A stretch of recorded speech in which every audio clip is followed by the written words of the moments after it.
स्वागत है दोस्तों। हिंदी साहित्य के मैराथन एमसीक्यूज़ में आज हम सभी रीतिकाल के प्रमुख कवियों के बारे में, उनकी रचनाओं के बारे में, उनकी काव्य पंक्तियों के बारे में पढ़ेंगे। तो ये सारे प्रैक्टिस सेट आपके लिए बहुत इम्पॉर्टेंट होने वाले हैं।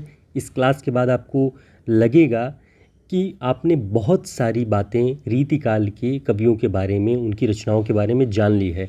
तो अंत तक देखिएगा ताकि ये सारी चीज़ें आप याद रख सकें और परीक्षाओं के लिए आपके लिए उपयोगी हो। पहला प्रश्न है, अमीय हलाहल मद भरे सेत श्याम रतनार, जियत मरत झुक झुक परत, जहि चितवत एक बार। यह दोहा किस कवि द्वारा रचित है? ऑप्शन कवि बिहारी, घनानंद, रसलीन, बेनी प्रवीण। तो इसका सही उत्तर क्या होगा? इसका सही उत्तर होगा रसलीन। ये रसलीन जी की काव्य पंक्ति है। ज़्यादातर अब तक जो भ्रम था वो ये कि ये बिहारी की पंक्ति है, लेकिन बच्चन सिंह जी ने अपने पुस्तक में लिखा है कि यह भ्रम दूर हुआ और पता चला कि यह रसलीन जी की पंक्ति है। यह दोहा, इस दोहा की रचना जो है वो अंगदर्पण, जो कि 1737 ईस्वी में प्रकाशित मानी जाती है, उसमें संकलित है, वहाँ से लिया गया दोहा है। रसलीन का वास्तविक नाम क्या था? सैयद गुलाम नबी।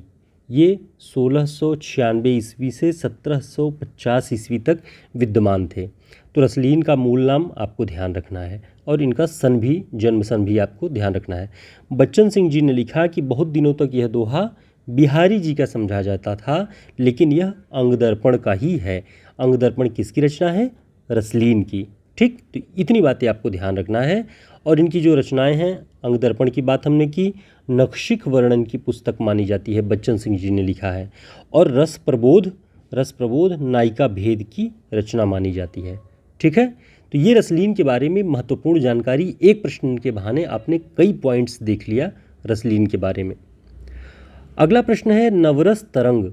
नवरस तरंग के रचनाकार कौन हैं? सबसे पहले ध्यान रखिए, 1817 ईस्वी में प्रकाशित यह पुस्तक है। इसके रचनाकार कौन है? ऑप्शन कवि बिहारी, घनानंद, रसलीन, बेनी प्रवीण। तो इसका जो सही उत्तर है बेनी प्रवीण। नवरस तरंग बेनी प्रवीण जी की रचना है। अब इसके बारे में हम और महत्वपूर्ण बातें देखेंगे कि बच्चन सिंह के अनुसार नवरस तरंग में श्रृंगार की तरंगें सबसे ऊंची और विस्तृत हैं। देखिए कितने अच्छे से उन्होंने लिखा हुआ है कि नवरस तरंग में श्रृंगार की तरंगें सबसे ऊंची और विस्तृत हैं। शेष रसों का उल्लेख भर किया गया है, यानी बाकी रसों का केवल उल्लेख है, सबसे ऊंचा और विस्तृत श्रृंगार रस की तरंगें हैं। ये ध्यान रखिए, बच्चन सिंह ने लिखा है बेनी प्रवीण के बारे में। बेनी प्रवीण की दो अन्य रचनाएं भी हैं, श्रृंगार भूषण और नाबा राव प्रकाश। इन दोनों को भी ध्यान रखिएगा, ये बेनी प्रवीण की रचना है। ये दीवान नवल कृष्ण के आश्रित कवि थे, ये भी आपको ध्यान रखना है। और बेनी प्रवीण जी ने नवल कृष्ण के बारे में लिखा कि सो नवरस सुनिरीज ही हैं नवल कृष्ण परवीन। तो ये पंक्ति बेनी प्रवीण जी की है और ये अपने जो दीवान जिनके आश्रित थे नवल कृष्ण, उनके लिए लिखा हुआ है। ठीक, अगला प्रश्न है, रीतिकाल के कवि वृंद किस रूप में सर्वाधिक प्रसिद्धि प्राप्त हुए? यानी इनकी प्रसिद्धि किस रूप में सर्वाधिक रही? ऑप्शन श्रृंगारिक कवि, नीतिकार और सूक्तिकार कवि, भक्ति युक्त दोहों के रचनाकार, वीर काव्य रचयिता। इसका सही उत्तर क्या होगा? इसका सही उत्तर है नीतिकार और सूक्तिकार कवि के रूप में। तो कवि वृंद जो रीतिकाल के कवि हैं, उन्हें नीतिकार और सूक्तिकार कवि के रूप में प्रसिद्धि प्राप्त हुई है। अब इसके बारे में और महत्वपूर्ण पॉइंट्स आप देखिए जो कि बहुत इंपॉर्टेंट हैं और आपको याद रखना चाहिए। पहला पॉइंट, इनका मूल नाम क्या था? वृंदावन दास। 1643 ईस्वी से 1723 ईस्वी तक ये विद्यमान थे। तो वृंद का पूरा नाम वृंदावन दास। काव्य रचना वे वृंद नाम से करते थे। ठीक, ये कुछ दिन जोधपुर के राजा जसवंत सिंह और कुछ दिन औरंगजेब के दरबार में भी रहे। बहुत महत्वपूर्ण पॉइंट है ये कि रीतिकाल का कौन सा कवि औरंगजेब के दरबार में रहा है। तो कवि वृंद का नाम आपको ध्यान रखना है, ये जसवंत सिंह और औरंगजेब दोनों के दरबार में रहे हैं। इनकी ख्याति नीतिकार और सूक्तिकार के रूप में सर्वाधिक रही। इन्होंने औरंगजेब के अत्याचारों का भी विरोध किया है। तो ये भी प्रश्न बन सकता है कि रीतिकाल का कौन सा कवि औरंगजेब के अत्याचारों का विरोध करता है। तो ध्यान रखना है कविवृंद। अब इनके कुछ रचनाओं के बारे में हम बात करते हैं। इनकी रचनाएं हैं सम्मेत शिखर छंद, सम्मेत शिखर छंद और 12 मासा, ये भक्ति काव्य है। हितोपदेशाष्टक, ये तत्वज्ञानात्मक रचना है। दृष्टांत सत्सई और भाषा हितोपदेश, ये नीति काव्य है। दोस्तों, हमने अपने पिछले वीडियोज़ में भी कई बार कहा है कि अगर हिंदी साहित्य की तैयारी आपको करनी है और एक कमांड रखनी है तो सबसे पहले हिंदी साहित्य के जो बड़े नाम आदिकाल से लेकर आधुनिक काल तक कम से कम 50 से 60 बड़ी रचनाकारों का, जिनका नाम सभी पाठ्यक्रमों में, हर परीक्षाओं में दोहराया जाता है, उन सभी की एक पूरी की पूरी आपके पास नोट्स होनी चाहिए। और 50 से 60 के बारे में अगर आप अच्छे से तैयारी कर लेते हैं तो नो डाउट आप बहुत अच्छी तैयारी की स्थिति में रहेंगे। और इसी तरीके का पूरा नोट्स हमारा है हिंदी साहित्य का शॉर्ट नोट्स, जिसमें 35 हिंदी साहित्य के बड़े रचनाकारों के ऊपर बनने वाले सभी प्रश्नों को आचार्य रामचंद्र शुक्ल, नगेंद्र जी और बच्चन सिंह की पुस्तकों के आधार पर तैयार किया गया है। साथ ही इसमें आपको ऑब्जेक्टिव क्वेश्चंस की पूरी टेस्ट सीरीज़, प्रैक्टिस सेट, वो सारी चीज़ें भी मिलेंगी, जिसमें भाषा विज्ञान, काव्यशास्त्र, पुरस्कारों सब पर आधारित प्रश्न आपको मिलेंगे। आप इसकी PDF भी या प्रिंट बुक, जो आपको उचित लगे, आप हमारे इस नंबर पर कॉन्टैक्ट करके ऑर्डर कर सकते हैं। और परीक्षाओं की दृष्टि से, सभी परीक्षाओं की दृष्टि से ये काफ़ी उपयोगी सिद्ध हो रही है। अगला प्रश्न है, बिहारी अकेले कवि हैं जिन्होंने ग्रामीण संस्कृति के विरुद्ध घृणा की अभिव्यक्ति की है। यह कथन किस आलोचक का है? Option doctor Nagendra, doctor Bachchan Singh, Acharya Ramchandra Shukla, Acharya Hazari Prasad Dwivedi. इसका सही उत्तर है डॉक्टर बच्चन सिंह। डॉक्टर बच्चन सिंह जी ने लिखा है कि बिहारी अकेले कवि हैं जिन्होंने ग्रामीण संस्कृति के विरुद्ध घृणा की अभिव्यक्ति की है। ठीक, अब इसके बारे में और देखते हैं। साथ ही हमारे बिहारी से जुड़े हुए कई सारे प्रश्न तैयार हो जाएंगे, एक प्रश्न के बहाने कई प्रश्न तैयार करने पर। पहला पॉइंट, बच्चन सिंह ने बिहारी को रीतिकाल के रीतिमुक्त काव्यधारा के अभिजात्य वर्ग के अंतर्गत रखा है। आचार्य रामचंद्र शुक्ल रीति सिद्ध कवि मानते हैं बिहारी को, लेकिन बच्चन सिंह रीति मुक्त या मुक्त रीति काव्यधारा के अंतर्गत एक अभिजात्यवादी धारा मानते हैं, उसमें बिहारी को रखते हैं। अब देखिए, बच्चन सिंह मुक्त रीति काव्य को किस तरह बांटते हैं।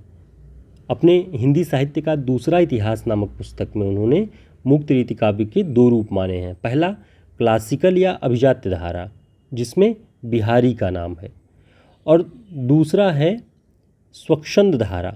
स्वच्छंद धारा जिसमें घनानंद, ठाकुर, बोधा, आलम, द्विजदेव। ठीक, तो ये आपको ध्यान रखना है बच्चन सिंह का कैटेगराइजेशन उन्होंने किस तरह से बांटा हुआ है। बिहारी के जन्म के बारे में आप जानते होंगे, नहीं जानते तो ध्यान रखिए, 1595 से 1663 तक इनका जीवन काल रहा है। बिहारी सत्सई उनकी रचना है, उसकी भाषा परिनिष्ठित ब्रजभाषा है।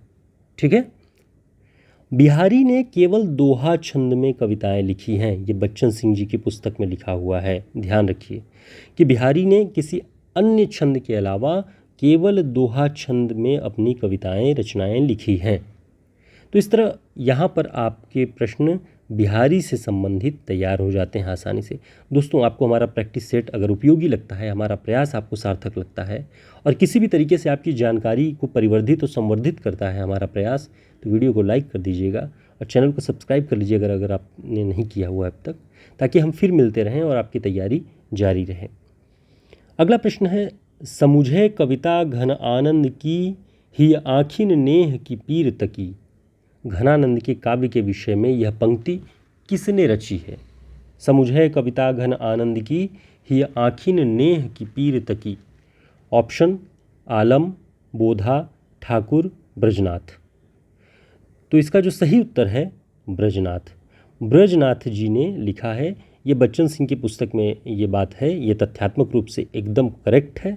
ब्रजनाथ जी ने लिखा कि समुझे कविता घन आनंद की ही आँखिन नेह की पीर तकी, और बच्चन सिंह जी ने लिखा कि घनानंद प्रेम की यातना के कवि हैं। कभी भी यह पंक्ति पूछे कि घनानंद प्रेम की यातना के कवि हैं, यह पंक्ति किसकी है, तो बच्चन सिंह की है। ठीक है, और घनानंद की जितनी भी रचनाओं के नाम आप जानते हैं, हम यहाँ दोहरा नहीं रहे हैं, क्योंकि इसके पहले हमने घनानंद की जो स्पेशल क्लास 10 से 12 मिनट की बनाई हुई है, उसमें घनानंद से जुड़े हुए सभी प्रश्न उस वीडियो में आपको मिलेंगे। उसमें हमने उनकी सभी रचनाओं की बात की हुई है। घनानंद की सभी रचनाओं का संपादन विश्वनाथ प्रसाद मिश्र जी ने घनानंद रचनावली नाम से किया है। ठीक, तो जब भी प्रश्न पूछे परीक्षाओं में कि घनानंद की समस्त रचनाओं का संपादन किसने किया है, तो विश्वनाथ प्रसाद मिश्र जी ने किया हुआ है। ठीक, और यही विश्वनाथ प्रसाद मिश्र हैं जो रीतिकाल को श्रृंगार काल कहते हैं।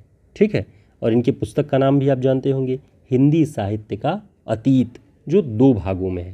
तो यहाँ से कई सारे पॉइंट्स, कई सारे बिंदु आपके अपने आप तैयार हो जाते हैं जब आप ध्यान से मन लगाकर पढ़ते हैं।